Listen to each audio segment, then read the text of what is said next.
Hello and welcome into the show. Touchdown status with your favorite host, Big Hunt, baby. Let's go!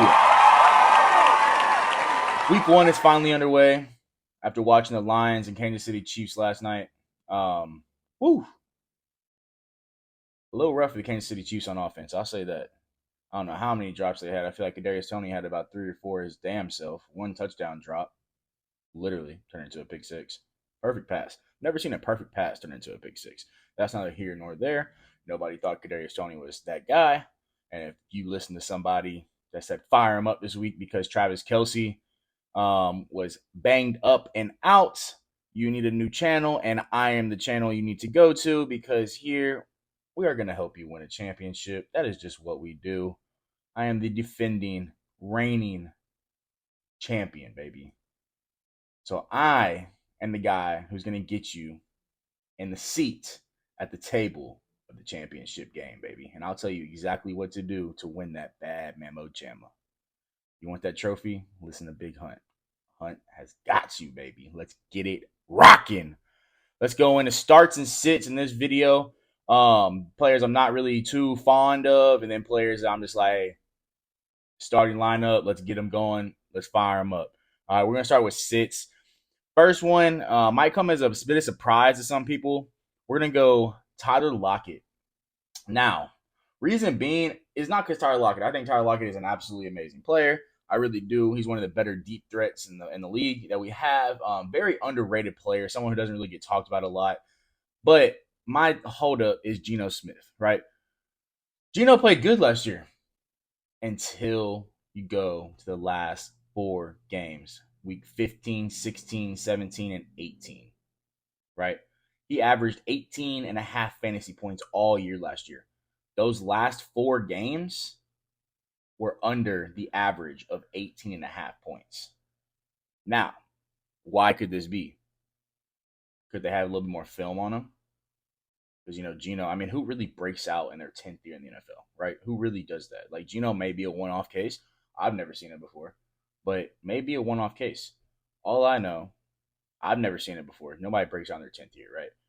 So I'm just not too fond of Geno and the amount of weapons. I just think it's going to be spread out crazy. I think they're going to get Jackson Smith and Jigba involved in heavy, quick, often, and early, even though he's coming back from that surgery. Not too worried about it. He's a damn stud. And DK Metcalf's going to get his.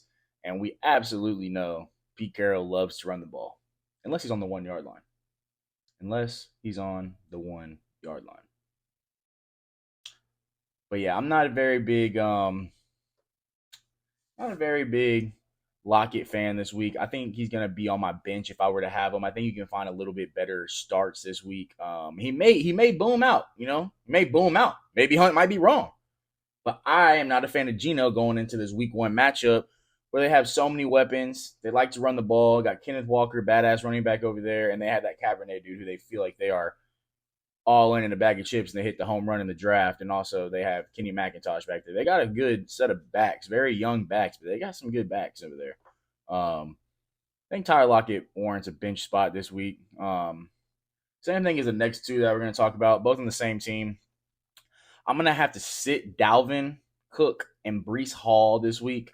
Unless you absolutely have to, but I can't imagine you have to in week one, right? There's got to be a little bit better options out there. I mean, we have no idea what this backfield is about to look like. Absolutely no idea.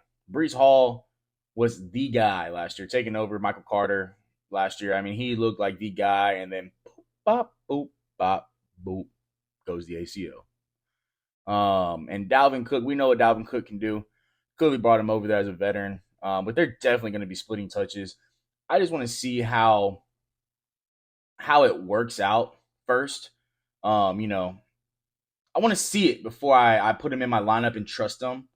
Really do. I really do want to see that new offense and kind of see exactly kind of what they're going to be doing with Breece and Dalvin and how they're going to be using them.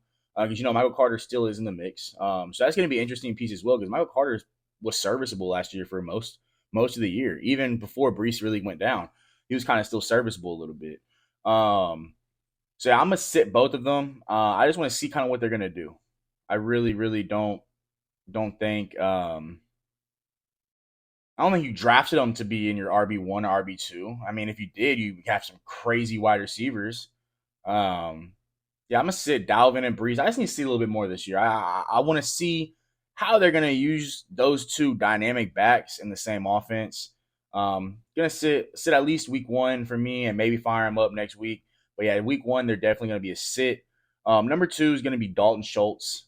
Dalton Schultz going against a good defense in the Baltimore Ravens this week, and he has a rookie quarterback who is extremely accurate in college, but didn't look super accurate in preseason. Besides, I think the last one or two drives he was in, he cruised right downfield, very accurate, pinpoint accuracy, great timing on the ball.